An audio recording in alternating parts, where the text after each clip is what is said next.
A Toyota acredita que cada boa conversa conta para ir mais além, tal como cada inovação, cada iniciativa e cada serviço. É por isso que hoje a Toyota lhe traz este podcast.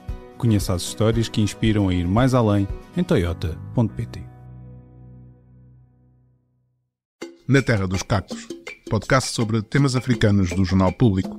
Elísio Macamo e eu, António Rodrigues, discutimos quinzenalmente às quartas-feiras os assuntos de África. Porque, se como dizia o poeta moçambicano Eduardo White, os países africanos são hoje os grandes cacos e os pequenos cacos dos sonhos que eles partiram ontem, então todos devemos refletir a melhor forma de os colar. Sejam bem-vindos a mais um episódio do podcast Na Terra dos Cacos, o primeiro deste ano da graça de 2024. Neste episódio vou conversar como de costume, com o professor Elísio Macamo, e vamos conversar na primeira parte sobre a situação da República Democrática do Congo, a saída da missão da ONU que começou no dia 15 de dezembro, do leste do país, e a chegada de uma missão da Comunidade de Desenvolvimento da África Austral, a SADC, para a substituir. A missão começou a sua retirada, como disse, portanto, a 15 de dezembro, antes das problemáticas eleições gerais no país, envolvidas em muitos problemas e que deram a vitória ao presidente Félix Tshisekedi, por uma grande margem, e levaram os opositores, tal como em 2018, a gritar fraude. Também vamos conversar sobre a polémica desatada no final do ano em Angola, com a viagem privada do presidente João Lourenço às Ilhas Seychelles. Por um erro de uma funcionária, alguns pormenores da viagem ficaram a ser conhecidos publicamente e percebeu-se que a visita privada do chefe de Estado, que dito assim parece uma coisa pequena e que a ninguém diz respeito, transforma-se num assunto de Estado, porque entre família, seguranças, babysitters, parece que mais de 30 pessoas viajaram com João Lourenço, com vários milhões de dólares de custos para o erário público. Começamos então, antes de mais, por dizer olá ao professor Elísio Macamo, que está em Moçambique. Não o veem, mas está com um ar folgado, porque tem aproveitado. Como é que está esse regresso a Moçambique e essas férias que estão a correr bem? Estão a correr muito bem. Eu estou na minha cidade natal, Xai-Xai, e agora o tempo melhorou muito. Agora estamos mesmo em inverno, porque na primeira semana estava a chover muito, antes do fim do ano. Mas agora está um tempo maravilhoso e está a ser muito bom. Estou-me a recuperar muito bem. Começamos então esta primeira parte falando da República Democrática do Congo, a saída da missão da ONU, da MINUSCO, que está lá há 20 anos, numa região que continua a recrudescer o conflito nos últimos anos, com as ações do M23, com a inclusão dos Estados vizinhos, não é? Quer dizer, o Ruanda, a influência do Ruanda. A ONU veio novamente no final do ano, num novo relatório, a falar em influência do Ruanda nas movimentações do M23. O presidente Paul Kagame continua a negar que haja um envolvimento, mas na verdade é aquela velha história de que se tem bico de pato, penas de pato, patas de pato, o mais provável é que seja um pato e não outra coisa. Mas esta saída da MINUSCA, embora possamos questionar todo o trabalho que as Nações Unidas têm feito na estabilização daquela região, o que não é, na verdade, não tem sido muito grande, não é? Porque aquilo continua instável, mas a verdade é que esta saída da MINUSCA e a entrada de uma missão da SADC, que tem problemas de financiamento, vê-se agora na situação também em Moçambique, que o grande papel no combate aos jihadistas foi mais das forças ruandesas do que propriamente das forças da SADC. O que é que o professor pensa sobre esta situação? Bom, o que eu penso sobre esta situação tem muito a ver com o próprio processo, vamos lá, de constituição de Estados em África. Não está muito longe do tema que nós vamos abordar mais tarde com a nossa convidada de hoje, esse acordo entre a Etiópia e a Somalilândia, né? E tem muito a ver com este processo interno, os processos internos, não só internos aos Estados africanos, como também internos ao continente africano. E o grande papel que é sempre assumido por instituições internacionais, porque naturalmente sem a capacidade financeira que essas entidades têm, há muitas dificuldades dos nossos Estados fazerem o trabalho que precisam de fazer para a sua própria pacificação. Mas o segundo ponto tem a ver com vontade política, não é? Porque o sucesso mesmo, vamos lá, da missão das Nações Unidas ou da missão da SADC depende da vontade política interna. Naturalmente que numa situação de rebelião e com vários grupos armados vai ser sempre difícil definir essa vontade política, porque ela só pode ser feita num primeiro momento por aqueles que detêm o poder político legítimo, que é o próprio Estado congolês. A gente sempre tem que se questionar até que ponto é que existe no Congo um projeto de Estado que vai assegurar a presença, vamos lá, desses que vêm ajudar. Sem esse projeto de Estado, é muito difícil fazer seja o que for, de tal modo que não é apenas o fato de nós não termos dinheiro para financiarmos certas coisas. Tem muito a ver com o próprio estado da política no nosso continente. E eu penso que é isso que está -se a revelar agora no caso do Congo, e aliás, nós vamos falar um pouco sobre isso também. Aliás, nós vemos a forma como as eleições foram geridas, né? São um sinal claro da ausência de um projeto político claro para este país. É realmente um problema interno, de coerência política interna. A partir do momento em que esta construção do Estado congolês continua a falhar, porque na verdade aquilo é um Estado gigantesco, com graves problemas de ligações rodoviárias, não há ligação entre Kinshasa e as grandes cidades do país. Há um distanciamento completo de Kinshasa no ocidente com o lado leste do país, que está, se calhar, essas populações muito mais próximas dos países de leste, do leste da África do que propriamente de Kinshasa, não é? Mas há aqui todo um jogo político que é: o Estado existe, mas na verdade quem está no poder em Kinshasa funciona mais para aquela zona do que propriamente para um país e para estabelecer esse país. Não acha? Há aqui uma falta de lógica, como estava a dizer, há uma falta de lógica de país, de Estado, de construção. Sim, é isso. Quer dizer, até certo ponto, e isto é um pouco controverso o que eu vou dizer, mas é necessário que isso se diga, ou é necessário que eu diga isso aí. Eu acho que praticamente o Estado pós-colonial em África é um Estado colonial, né? Na sua relação com a periferia do centro. Né? É um Estado colonial. Em muitos casos, e o exemplo clássico disso é um país como o Congo, que é imenso. É imenso para a capacidade e coerência estatal dessa entidade. Então, isso faz com que a relação entre o centro e a periferia seja muito difícil, em termos de articulação política e em termos mesmo de coerência nacional. Mas insiste-se muito num poder central, muito agarrado ao poder, que não tem a capacidade de pensar outras formas de organização política que possam refletir melhor a própria condição do Estado. Né? A gente vê isso em vários países. O Congo é um exemplo extremo por causa das dimensões. Tem o tamanho da Europa Ocidental, o Congo, né? Sem a capacidade financeira, sem o historial de centralização que a Europa Ocidental tem, os Estados lá têm, e não sei quanto e tal. Há um grande problema de articulação do poder ao nível central e das suas periferias, o que faz com que a presença do Estado central fora do centro seja sempre uma manifestação de poder colonial. Então, o problema está aí. Como descolonizar o Estado pós-colonial africano? Esse é que é o grande desafio que as elites políticas africanas enfrentam e para o qual não parecem ter ainda uma ideia muito clara do que é preciso fazer, senão sempre articular esse discurso de unidade nacional, coesão nacional. Olha que o Félix Tshisekedi fez toda a sua campanha eleitoral praticamente acusando todos os partidos de oposição de estarem ao serviço de interesses externos.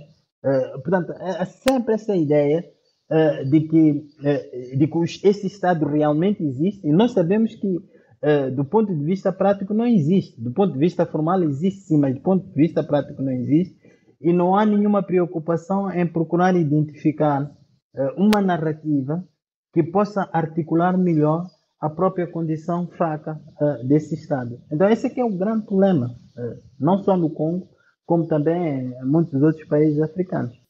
Sim, eu acho que sobretudo não há um projeto de Estado, não é? Quer dizer, há um projeto de poder, de manutenção do poder, ou seja, há manobras políticas para manter o poder, mas não há um projeto de construção de Estado, não há um projeto de políticas públicas, ou seja, ninguém faz campanha a dizer eu vou fazer isto, vou fazer aquilo, ou seja, não há essa ideia. Tshisekedi não tem uma ideia pelo país, pelo menos que se saiba, não é? Que não tem uma ideia para, vamos lá ver, será que esta é a melhor solução para o Congo? Será que não poderíamos tentar um sistema federalista, por exemplo, em que poderia...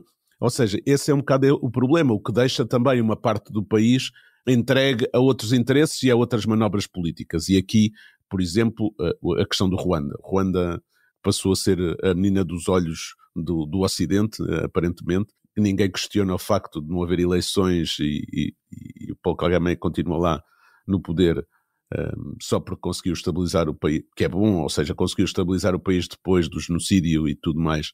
É verdade que conseguiu estabilizar o país, mas depois perpetuou-se e tem ou seja, essas manobras geopolíticas que vão até Moçambique, até o seu país.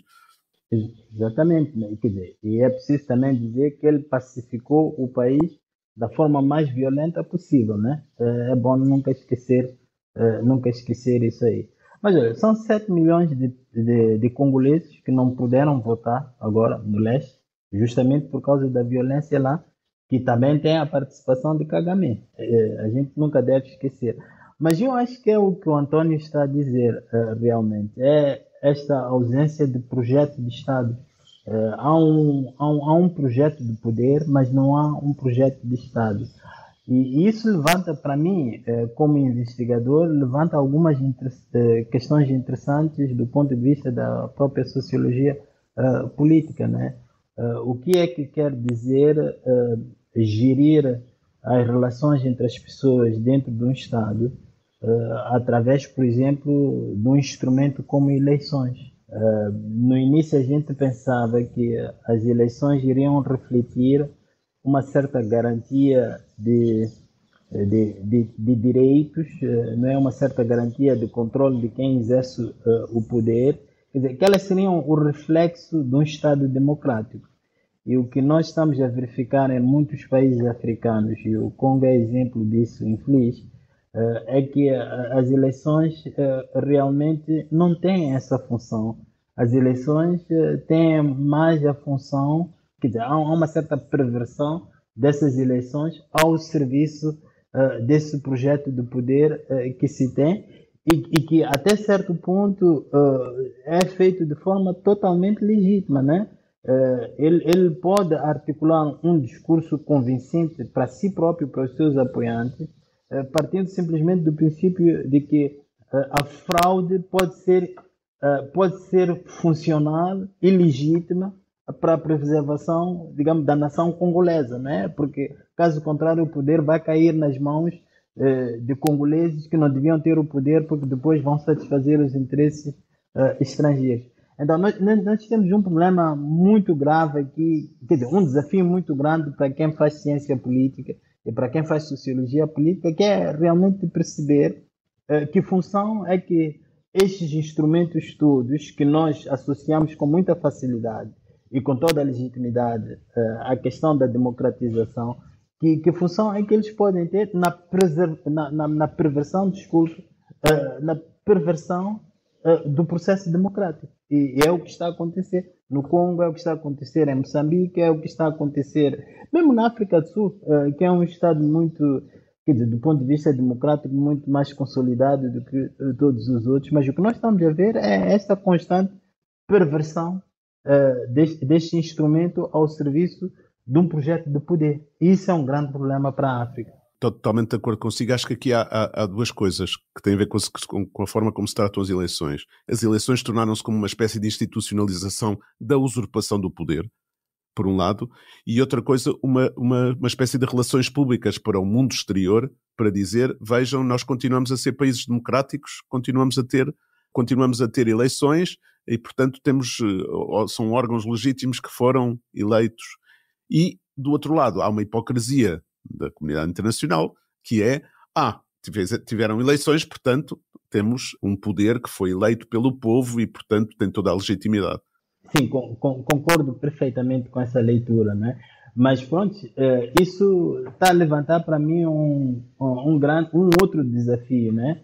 Eu estava a falar do desafio para a ciência política ou para a sociologia política, mas já também é um desafio para os próprios atores políticos africanos, para as nossas elites políticas, se elas estão satisfeitas com o tipo de narrativa que têm, com a sua própria identidade como classes políticas, né? Que discurso é que a gente precisa de ter para que realmente a gente se considere como parte integrante, digamos assim, da classe política. E, infelizmente, nós não temos hoje em dia em África, no seio das nossas elites políticas, esse discurso, essa narrativa. Foi muito mais fácil tecer essa narrativa na luta anticolonial do que depois. E mesmo depois foi muito mais fácil, enquanto estivemos no contexto da Guerra Fria, em que era muito mais fácil articular um discurso de posicionamento, portanto, do lado do leste ou do lado ocidental.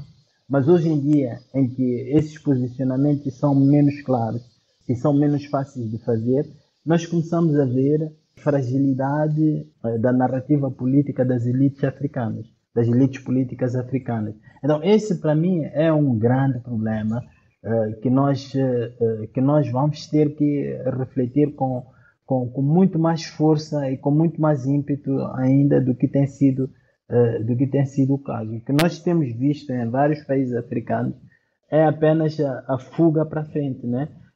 Portanto, por exemplo, o que a gente vê na África Ocidental, com os novos regimes militares lá, tudo o que dizem sobre a França, o que dizem sobre o Ocidente, sabe, isso é fuga para frente, que não ajuda a abordar os problemas reais que os sistemas políticos africanos têm. O que a gente vê na África do Sul também é a mesma coisa, essas lutas internas no seio do ANC, num momento em que, sabe, o país que eles herdaram do apartheid está a ser completamente destruído e a única coisa que interessa a eles é discutir, sabe,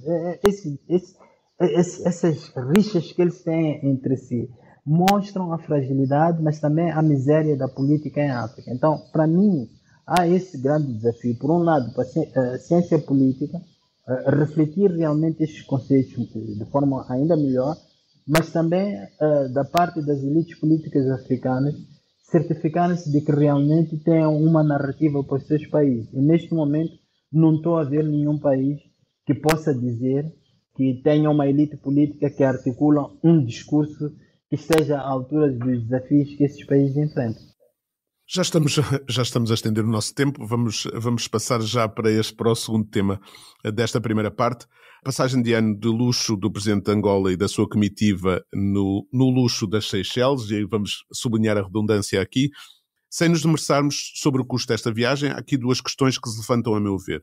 Em primeiro lugar, a questão ética da situação. Como é que um presidente de um país numa profunda crise económica acha que é perfeitamente normal levar uma comitiva gigantesca para um resort de luxo para comemorar o final do ano? Em segundo lugar, a imprensa angolana afeta ao governo e ao MPLA, que é a sua grande maioria, e que preferia não ter escrever sobre o assunto, mas que assim foi obrigada, depois do lapso da funcionária da presidência que tratava dos passaportes e dos vistos, fez questão de sublinhar que se tratava de uma viagem privada e, portanto, não devia ser discutida. Mas o privado aqui é feito com dinheiros públicos. Logo, deveria ser público, questionado e debatido. Professor, isto mais um exemplo de como o público e o privado em África, e vamos estender a outros países, a outros continentes, só para não ser uma questão da África, é cada vez mais difícil para a elite política de estabelecer um limite. Sabe, António, eu acho que esta questão do privado e do público pode ser melhor articulada com um outro conceito. E o conceito que eu proponho para isso é o conceito de decoro político. Decoro político. É o que está em causa aqui.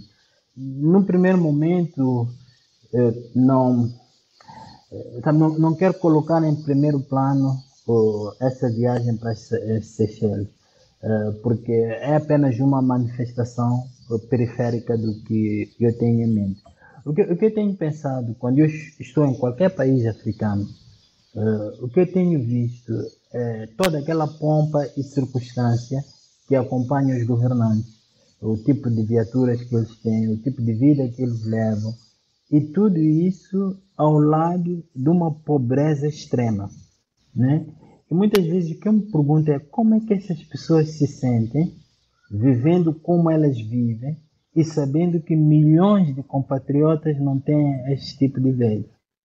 Sabe como é que um grande dignatário africano se sente circulando a alta velocidade com sirenes na capital do país, estradas esburacadas, sem nenhuma qualidade, e sabendo, e passando por paragens onde pessoas estão apinhadas à espera de apanhar um transporte sem mínimas condições de segurança, e sabendo que ele é o representante dessas pessoas, que ele vive à custa de um Estado que, pelo menos teoricamente, é financiado pelo esforço dessas pessoas que não têm onde cair de mortos, né? Então, para mim há um grande desafio de decoro político em África que nós ainda não começamos a abordar, mesmo no próprio debate. É verdade que nós falamos sempre de corrupção, de ostentação e coisas assim, mas eu acho que tem muito a ver com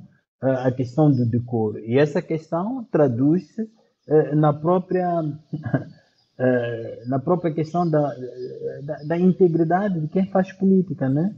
Como é que essa pessoa se vê como pessoa?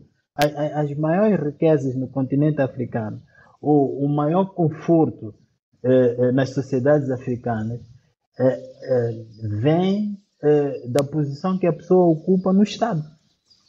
Não vem do esforço individual, do ponto de vista do empreendimento privado, individual. É quase tudo à custa do Estado, né? Então, que relação é que as pessoas deviam ter com o tipo de vida que levam e as circunstâncias em que a maioria da população vive? Então, é nessa perspectiva que eu olho para o que está a acontecer, o que aconteceu agora em Angola.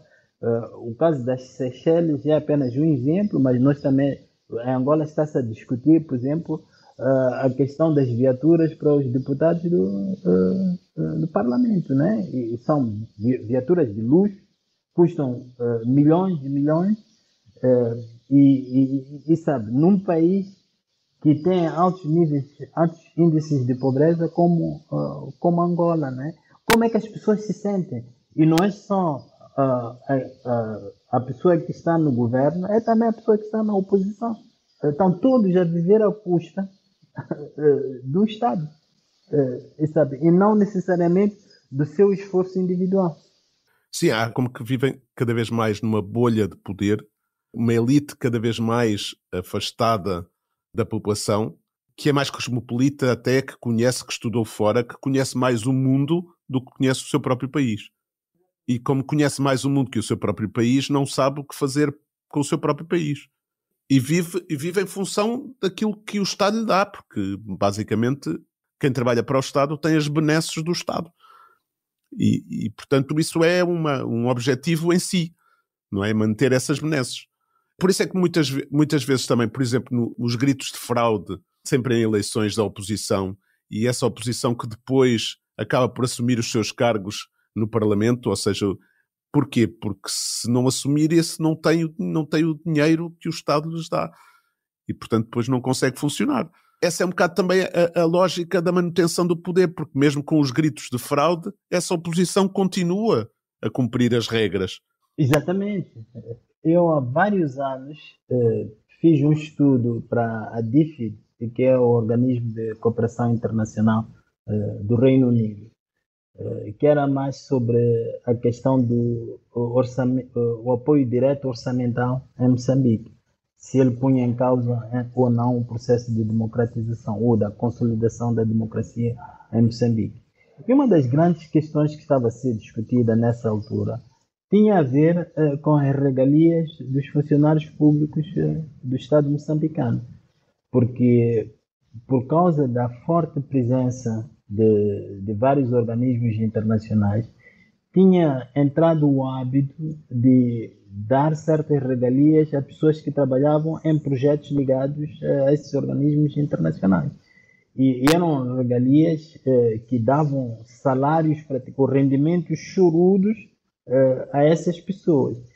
Claro, colocava-se a questão de saber se era justo que pessoas que trabalhavam tanto quanto os outros, tanto quanto os técnicos estrangeiros, e talvez até com mais competência do que os técnicos estrangeiros, se essas pessoas deveriam receber salários de miséria simplesmente porque eram moçambicanos, estavam a trabalhar para o Estado moçambicano e que, portanto, pronto, deviam ter salários iguais, digamos, ou ajustados aos níveis nacionais.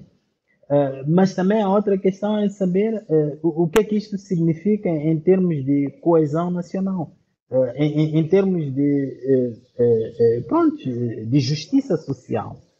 Né? Então havia essa discussão, e uma das exigências que os doadores faziam era que esses rendimentos todos, essas regalias todas, fossem contabilizadas como parte do salário individual dessas pessoas. E houve uma grande resistência a isso. E o resultado disso, qual foi? Foi de que as pessoas pura e simplesmente recusaram-se a declarar, digamos, essas regalias como parte do seu rendimento normal. E isso, a longo prazo, a única coisa que isso mostrou é de facto uma espécie de deslocamento, como o António estava a sugerir, deslocamento das elites nacionais em relação ao seu próprio país. Porque são pessoas que estão a viver segundo padrões que não refletem de nenhuma forma a realidade do seu país. São pessoas que estão fora do seu próprio meio. E é isso que se vê sempre. E é por isso que eu insisto muito nesta noção de decoro político, justamente para chamar a atenção das pessoas que é um grande desafio aqui, que é um desafio de integridade pessoal, né? de a pessoa sentir, não é, que está a viver à custa de outras pessoas. Para mim é uma grande diferença entre alguém fazer um empreendimento privado, enriquecer e viver, desfrutar essa riqueza, e alguém trabalhar para o Estado em Moçambique ou em Angola ou no Congo e viver de uma forma que mesmo pessoas que estão em Portugal ou na Suíça ou na Alemanha não conseguem viver. Não é? Porque sim, claro, a gente tem que dizer isso dessa maneira. É tão fácil aqui obter uma viatura de luxo, yeah? Sem pagar sequer um centavo, né? É muito fácil, trabalhando simplesmente para o Estado, não é? A expectativa que as pessoas têm que trabalham no Estado em posições séniores de viajarem em classe executiva é tão normal para essas pessoas que não é normal para nenhum de nós. A reitora da minha universidade na Suíça não viaja em classe executiva. Né? São essas coisas para as quais os funcionários públicos séniores, muitos países africanos, não têm nenhuma sensibilidade. E isso é falta de decoro político. E é um grande problema para o nosso continente. Já estamos a esgotar o nosso tempo, como de costume, aliás. Vamos terminar aqui a primeira parte. Teremos depois a entrevista a seguir com a investigadora Alexandra Magnólia Dias.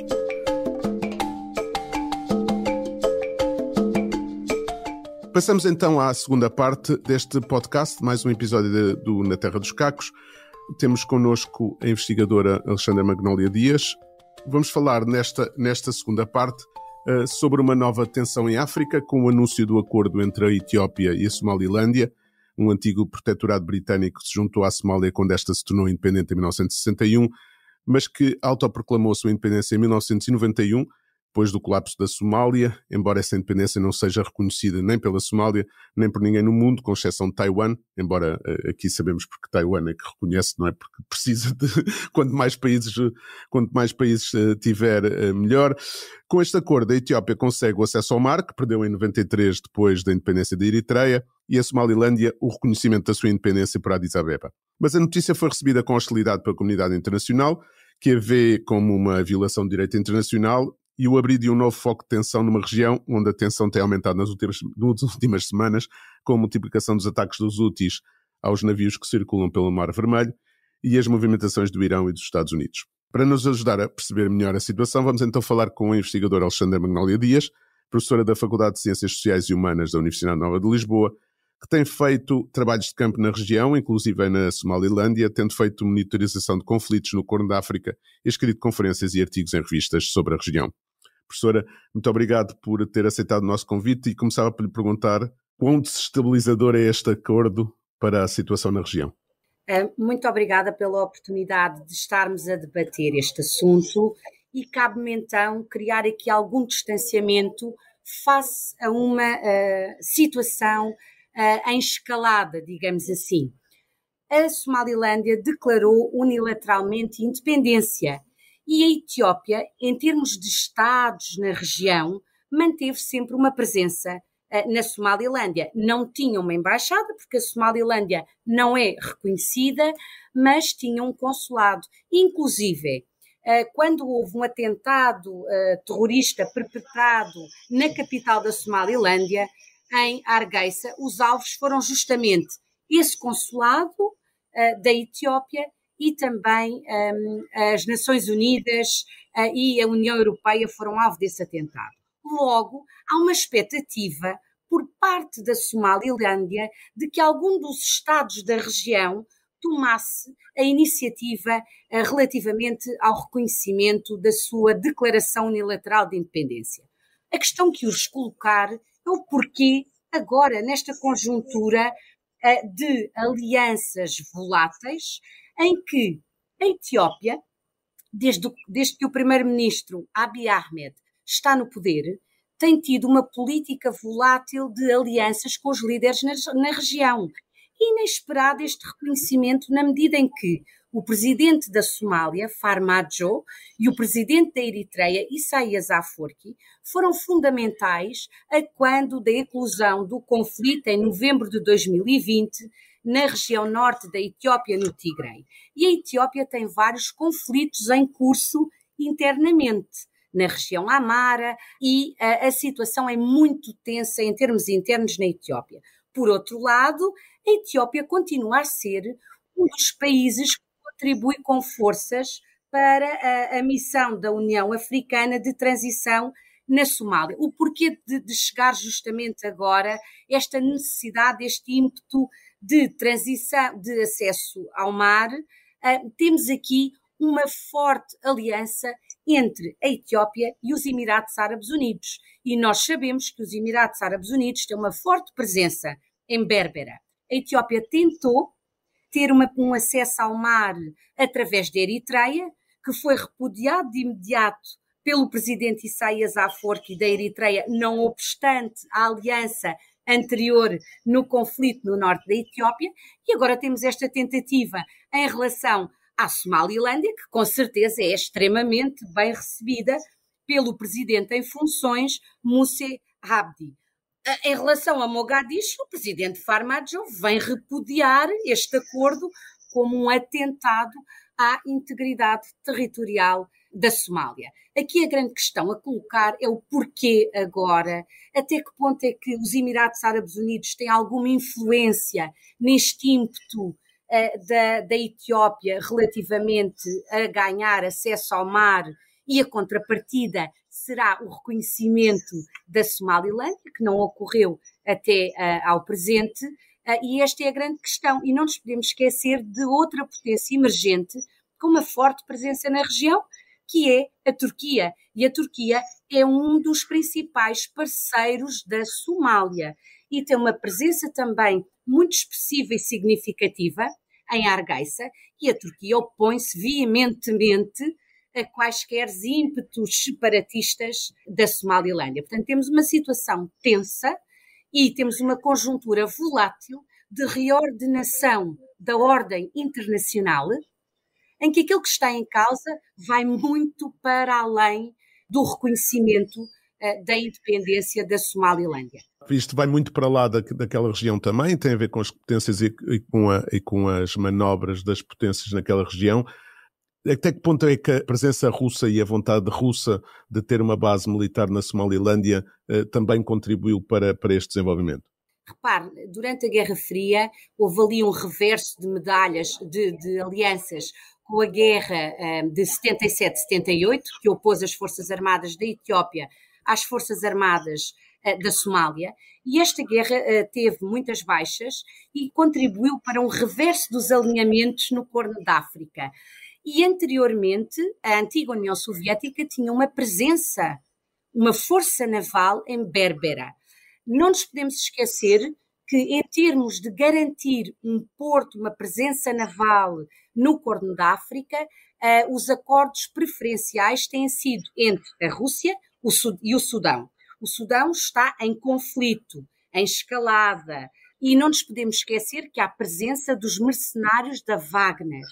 Temos aqui uma complexa teia de relações e alianças voláteis. As partes que são apoiadas pelos Estados da região também são distintas, e a Etiópia aqui está a tentar ter uma presença naval a todo o custo, visto que é um Estado sem acesso direto ao mar e, na conjuntura atual, está com este ímpeto. Eu gostaria de perguntar, e tenho muitas dúvidas também, relativamente ao papel possível dos Emirados Árabes Unidos por detrás destas investidas da Etiópia em relação a ganhar acesso ao mar. Já tentou na Eritreia, agora está a tentar o Porto de Zeila, Porto de Berbera, sendo que o porto preferencial que a Etiópia tem usado desde que a Eritreia se tornou independente e desde o conflito de 98-2000 que opôs as Forças Armadas da Etiópia à Eritreia nessa altura, em que a Etiópia perdeu acesso ao porto de Assab, porto preferencial para a Etiópia, tem sido Djibouti. E Djibouti, como nós bem sabemos, é, pela sua localização geoestratégica, um hub de concentração de forças navais de grandes potências, potências tradicionais, potências emergentes. Alexandra, eu queria desviar um pouco a conversa para uma questão talvez mais histórica e politicamente interessante em África, porque houve sempre aquela ideia de que as fronteiras coloniais deviam ser preservadas, né? Foi um dos princípios fundamentais da Organização da Unidade Africana e logo uma organização sediada na Etiópia, né?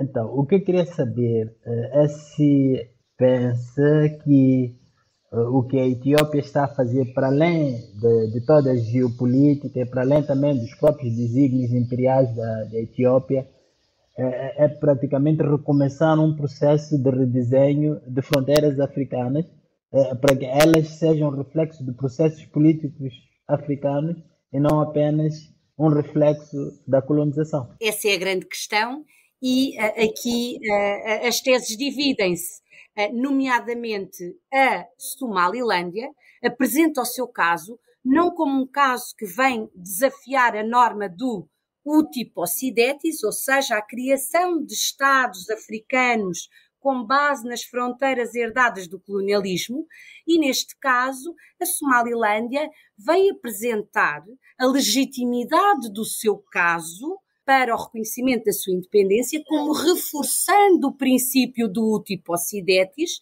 na base do seu passado enquanto protetorado britânico. Nós sabemos que quando da criação da Organização da Unidade Africana havia aquela visão sonhadora dos 5 pontos da bandeira somali, que compunham justamente e congregavam os povos somali na antiga colónia francesa, o atual Djibouti, o protetorado britânico, os somalis que tinham estado sob colonialismo italiano, atualmente a Somália, com a capital em Mogadishu, a região do norte oriental do Quênia e a região do Ogaden da Etiópia. Os cidadãos da Somalilândia, do antigo protetorado britânico, sentiram-se traídos, entre aspas, porque os seus primos, familiares, através das fronteiras na antiga colónia francesa, optaram por rumar à independência num novo Estado, o Estado de Djibouti, que reuniu os Afar e os Isse, que são também somalis. Logo, só para concluir aqui esta questão, não se trata de um desafio às fronteiras herdadas pelo colonialismo, ainda que Mogadiscio não entenda os ímpetos de Hargeisa relativamente à sua independência como reforçando este princípio, que foi o princípio subjacente à criação de novos Estados africanos. Em relação ao Al-Shabaab e ao terrorismo na Somália, o Al-Shabaab reagiu perante este acordo, mostrou-se contrário, logicamente. Isso poderá levar a um recrudescimento dos ataques do Al-Shabaab? Aqui o que é interessante? A Somália não cessa de nos surpreender. Al-Shabaab tem-se revelado como um dos movimentos militantes islamitas em África com maior resiliência. Desde 2006 a esta parte, não obstante a presença da missão da União Africana, e a Etiópia tem tido uma presença contínua. A AMISOM foi transformada mais recentemente, em 2022, numa missão de transição, e Al-Shabaab tem estado numa rota de colisão com os vários representantes, os vários governos de transição da Somália. Face a uma ameaça exterior, os somalis põem de lado os seus diferendos internos, que são baseados muitas vezes em rivalidades entre clãs e subclãs, e perante esta ameaça de desagregação da Somália, Al-Shabaab vem opor-se veementemente a este acordo entre Addis Abeba e Hargeisa. É interessante, eu penso que é aqui uma carta inesperada e é interessante ver como é que a situação vai evoluir. A questão fundamental é nós também percebermos, digamos assim, a temperatura das relações internacionais na região. Tanto a União Europeia opôs-se veementemente e declarou o seu apoio à integridade territorial da Somália, e a União Europeia tem tido vários programas ao longo dos anos de apoio à realização de eleições presidenciais na Somalilândia. Teve um papel importantíssimo. A Somalilândia tem tido eleições e as próximas eleições estão programadas para novembro de 2024, ao contrário do resto da Somália, da antiga colónia italiana. Mas aqui a União Europeia opôs-se veementemente.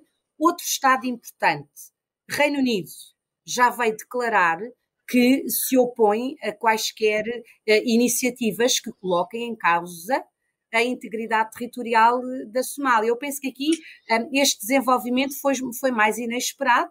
Nenhum dos Estados que não são membros da União Africana teria a ousadia, digamos assim, de reconhecer a declaração de independência da Somalilândia sem que haja um entendimento entre Mogadiscio, que representa a Somália, e Hargeisa, que representa a Somalilândia.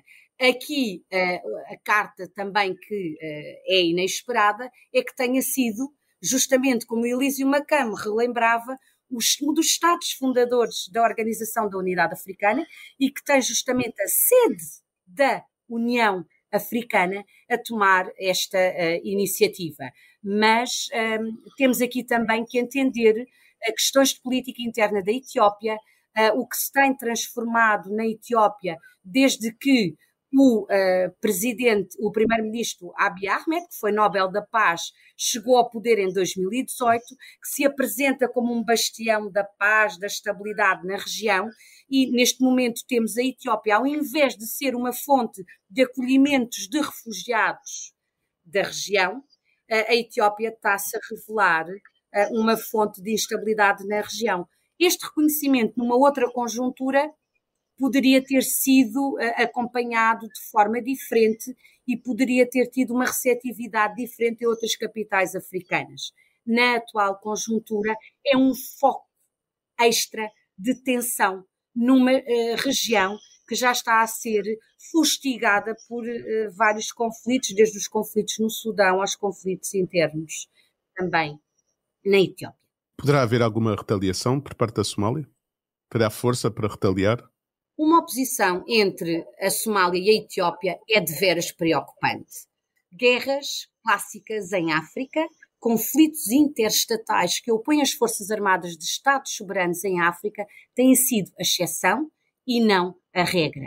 E se olhamos para as tendências e padrões de conflito em África, é justamente na região do Corno de África onde temos uma maior incidência deste tipo de conflitos. Logo, não é surpresa, motivo de surpresa, o alarme das principais chancelas, desde Bruxelas, desde Londres, desde Washington, D.C., há aqui uma preocupação relativamente a outro foco de instabilidade e a uma possível ou eventual oposição entre forças armadas de dois Estados soberanos. E não podemos descurar a determinação dos somalis em defenderem a sua integridade territorial e em se defenderem e serem capazes de se unir face a uma ameaça externa. Professora, muito obrigado. Já não temos mais tempo para continuar. Obrigado pelos seus esclarecimentos. O privilégio foi meu. Continuação de um bom podcast.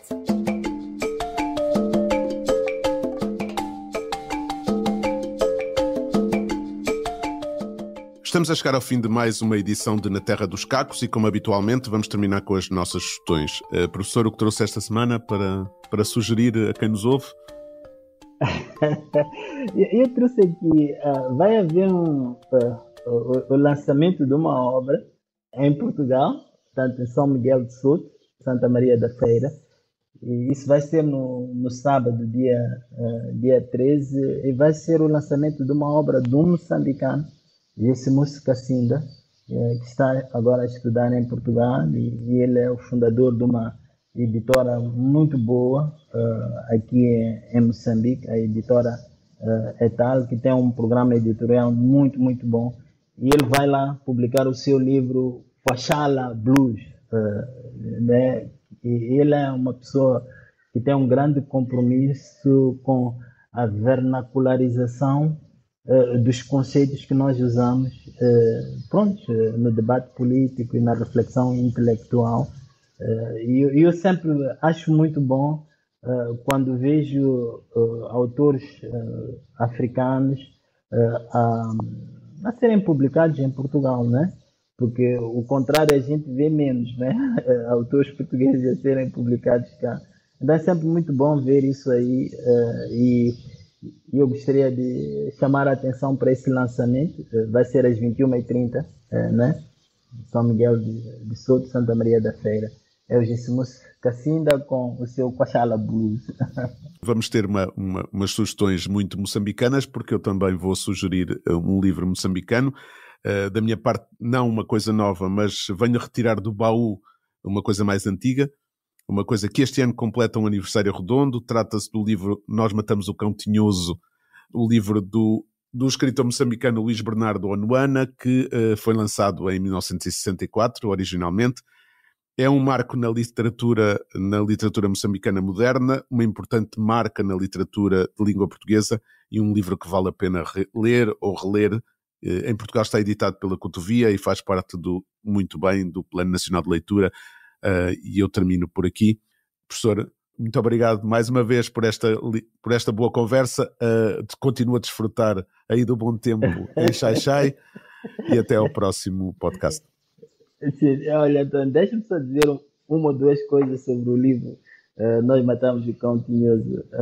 A primeira coisa, não sei se devia dizer isto aqui, mas fui convidado para fazer a leitura de alguns textos que, por cada haver uma publicação de um livro sobre essa obra, né? Está a ser preparada aqui em Maputo, e eu fui convidado a fazer a revisão de alguns dos textos, e com muita honra eu vou fazer isso aí. A segunda coisa que eu queria dizer é que muita gente não aprecia a importância desse livro como devia ser. Eu acho que aquele é um dos livros com uma proposta de Moçambique pós-independência que os cientistas políticos e os sociólogos ainda não exploraram suficientemente. Há uma ideia de um Moçambique cosmopolita que está contida naquele livro, que precisa ainda de ser explorada. Por isso eu fico muito contente por ouvir o António a falar sobre esse livro, porque é realmente um livro fantástico. Até ao próximo podcast. Obrigado, professor. O público fica no ouvido.